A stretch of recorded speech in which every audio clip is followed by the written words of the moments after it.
Hi guys, my name's Doug. Welcome to my messy garage. And yes, it is mess today. Back in the late 60s and 70s, everybody wanted to get into the snowmobile business. John Deere and Massey Ferguson had snowmobiles that they were selling. Likewise, Outboard Marine Corporation also was selling snowmobiles. In the US, they had the Johnson Ski Horse and Evinrude Snow Skeeter. And in Canada, we had the Snow Cruiser. I'll see if I can find a picture of a Snow Cruiser to show. Back in the early 80s, when I was, I think about 13 years old, a neighbor at our cabin offered me a 1971 Snow Cruiser.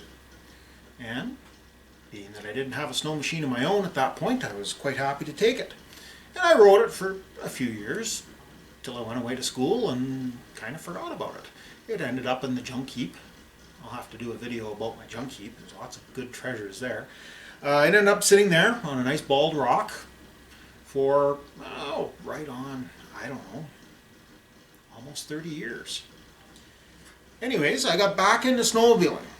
You've seen recent videos I've done with mounting the Garmin Echo map on my Skidoo Expedition. Really enjoying that machine. And I also have a 1980 Alpine that's in operational condition. But I remembered that I had this sitting in the junk heap. I went up and checked it, and the motor wasn't seized. Had to get it registered in my name. That didn't take too much headache and hassle. So it's registered to me now, and I started working on it. I started this project before I started doing YouTube videos, so I don't really have any videos the whole way along. I did take a bunch of pictures, and I'll do a little slideshow and stick that in here. Here you can see we have the hood of the snow machine.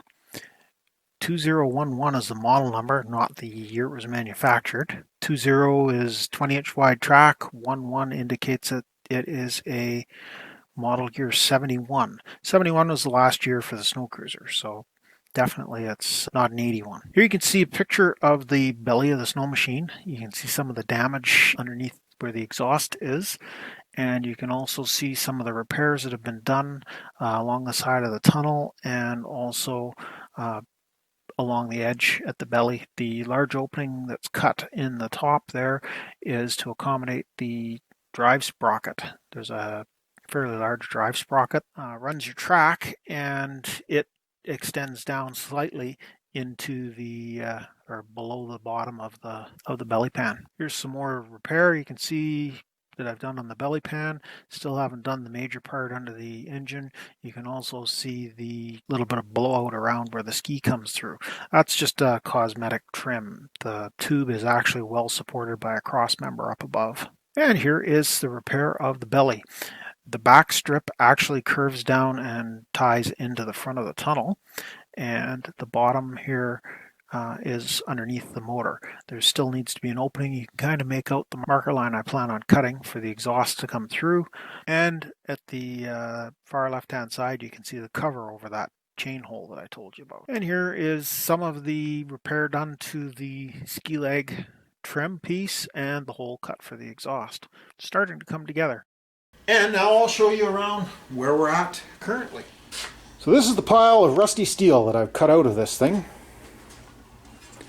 The top of the tunnel or under the seat. The Snow Cruiser, unlike the Snow Skeeter, had a nice little toolbox underneath the seat.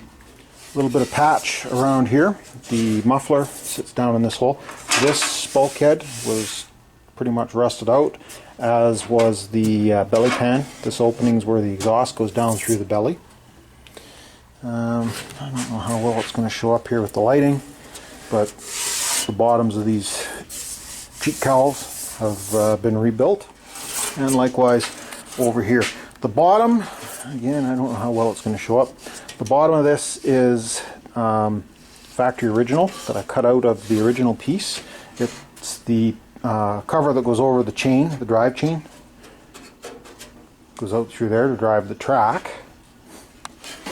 But much of the rest of this belly pan has been replaced. Working on a repair here.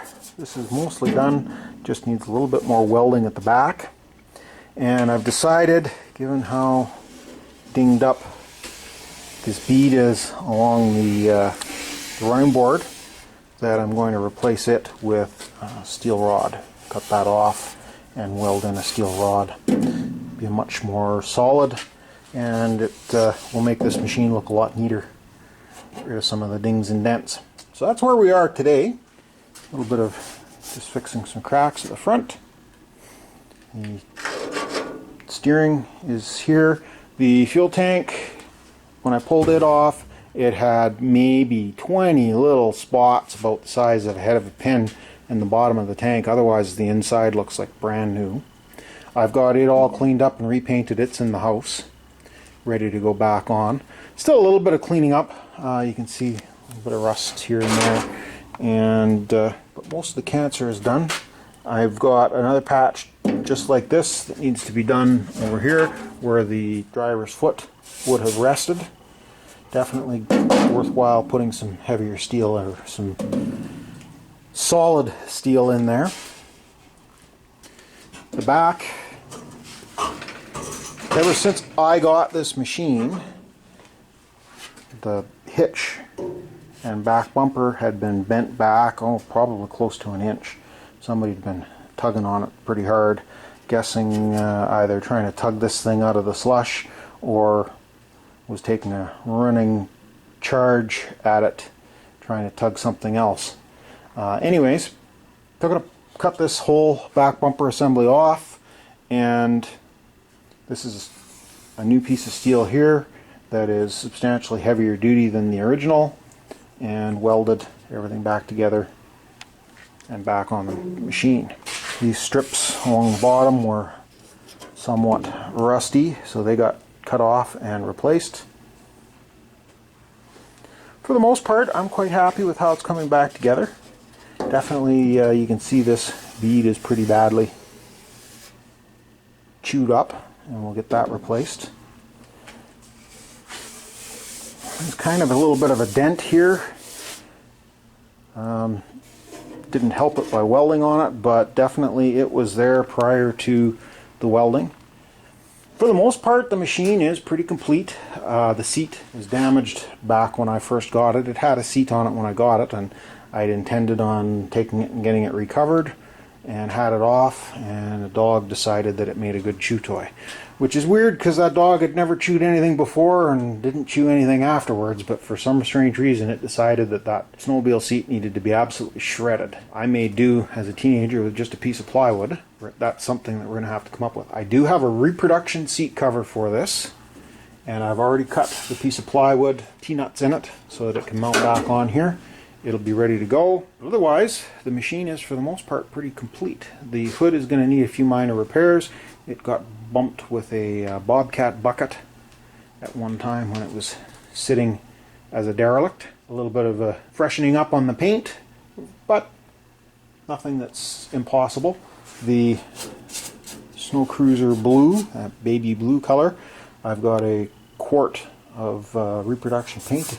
It is available on eBay from Vintage Paint, I think they call it. They make a whole bunch of different paints for vintage snow machines. Anyways, that's kind of where we're at right now. I wanted to do a quick little video, kind of shows the status of the project, where it sits, and over the next little while I'm going to be ripping into this and hopefully getting a snow machine back together. Follow along in the following videos, and like and subscribe. Thanks for watching.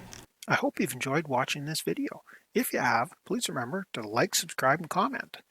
For more great content from Doug's Messy Garage, click on one of the videos that YouTube thinks you'll enjoy. Thanks for watching.